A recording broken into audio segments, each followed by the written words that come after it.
couple of things. So one, I don't think we have an inflation problem. I think it's a semantics problem. Inflation is caused by excess demand and limited supply of goods and services. That's not what we had. We had plain old, good old-fashioned currency devaluation.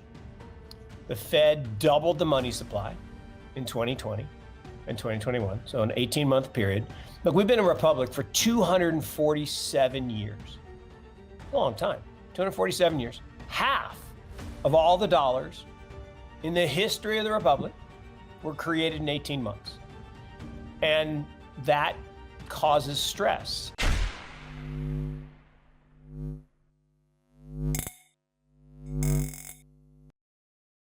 Hey guys, welcome back to Library of Wealth. Today we have Mark Yusko and PBD podcast host Patrick Bet-David discussing the ever-growing economic uncertainty and how the United States may be in big trouble. The Fed's next meeting on interest rates takes place on February 1st, and while most economists expect another rate hike, the Federal Reserve has been implementing tighter monetary policy measures to address the inflation concerns looming on the horizon. Mark Yusko outlines some of the major effects inflation is having on markets just in the first 30 days of the year, but also points out that 2.9% GDP isn't anywhere close to a recession. Patrick Bet-David also points out the significant increase in wealth that's been generated and how that's actually hurt a significant percentage of the population. Let's check out the latest interview with Mark Yusko and Patrick Bet-David as they give their market predictions for 2023 and how the United States may have hard times ahead.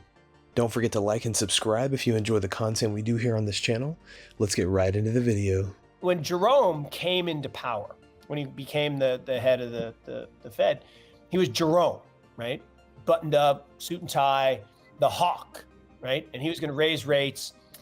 And the Trumpster just bashed him. I mean, just, no, you are Jay, the dove. And then 2020 happened and he became the letter J, the pusher. Like he was handing out stimmy checks at the corner of Broad and Wall like they were going out of style. I mean, he was wearing the hoodie, forget the suit and tie. He was the pusher. And then last year, somehow he shed all that and went back to being buttoned up Jerome. And he has been cranking up on interest rate hikes. And everybody's like, oh, look, inflation's coming down. Because inflation, the CPI number is coming down because oil prices went down, because Biden drained the SPR, and because used car prices went down, because we actually can get chips again.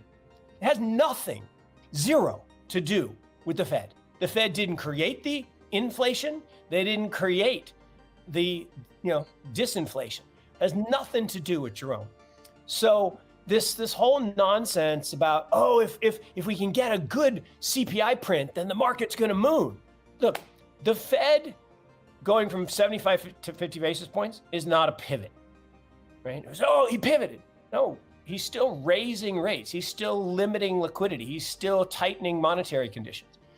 And the market's calm, right? The market is pricing in cuts this year. I think they're going to be sorely disappointed because he is back to doing what he thinks is his job, which is short-term interest rates for 200 years have roughly equaled nominal GDP growth.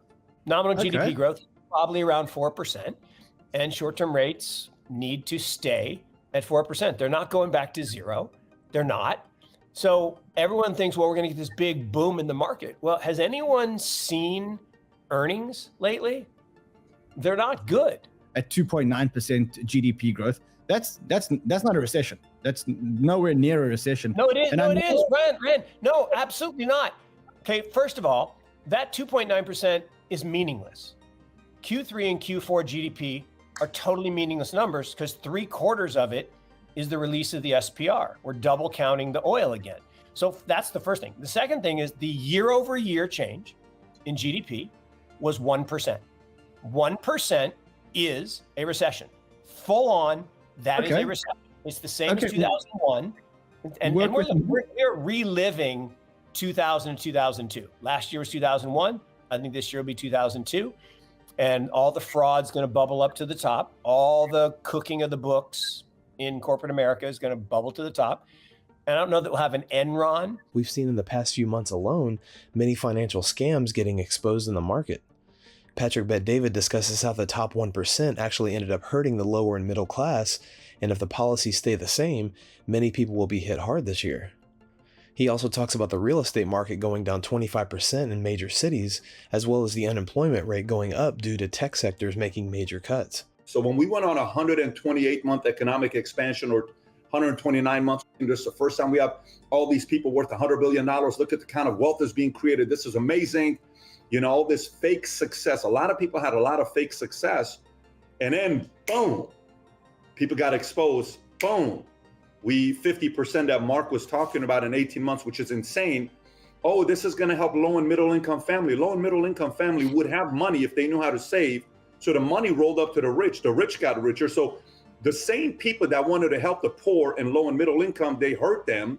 They made the rich richer. And that's a left-leaning policy, by the way. That's not a conservative policy, but the reality is both of them spend the money. Trump was worried whether he's going to get reelected. So let's spend the money ourselves. Then you know, Biden does the $1.9 trillion on March of 2021. And the next month, everybody's bragging about the fact that, did you see what happened with the savings rate in America at 27%? It's unbelievable. The American people are saving money. This is the model. But then look at the numbers today. Last month's savings rate is 2.4%, lowest in 17 years. Everybody's talking about interest rates and everybody's talking about inflation. No one's talking about unemployment. I mean, if you're going to keep these rates going like this, what's going to happen Q3 of 2023? Well, we're estimating that unemployment could go, you know, around 4.5 to 5%. We don't know yet. We're seeing what's going on in, the technology sector. We saw what Goldman Sachs came out in the article talking about 4 markets that are going to hit real estate, that are going to lose more than 25%. San Diego, San Jose, Austin, and you have Phoenix. And what do those 4 things have in common? San Jose, tech. Austin, tech. You got Phoenix, semi-tech. The only one that's not tech is San Diego. San Diego's got a different kind of a sector they're dealing with. We're expecting these 4 markets in real estate to dip 25%. So, okay, where is this going?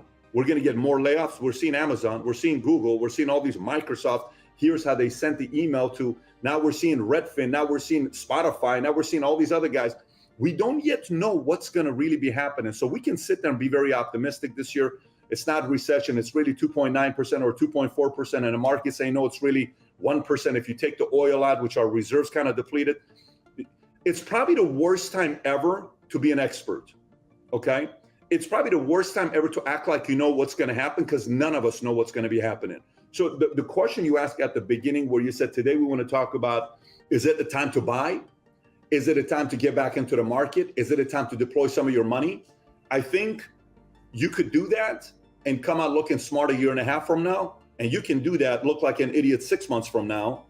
But we ought to do that. I mean, the reality of it is, unless you can predict the future, we have to kind of go back to the same old boring philosophy of dollar cost averaging. If you're going to go in, whatever the amount is, maybe start 5-10%, 5-10%, 5-10%, 5-10% gradually, without assuming that we all know what's going to be happening. Because the reality of it is, when you look at all these numbers that we're all talking about, no one for a fact knows what's going to happen, because you don't control the pen.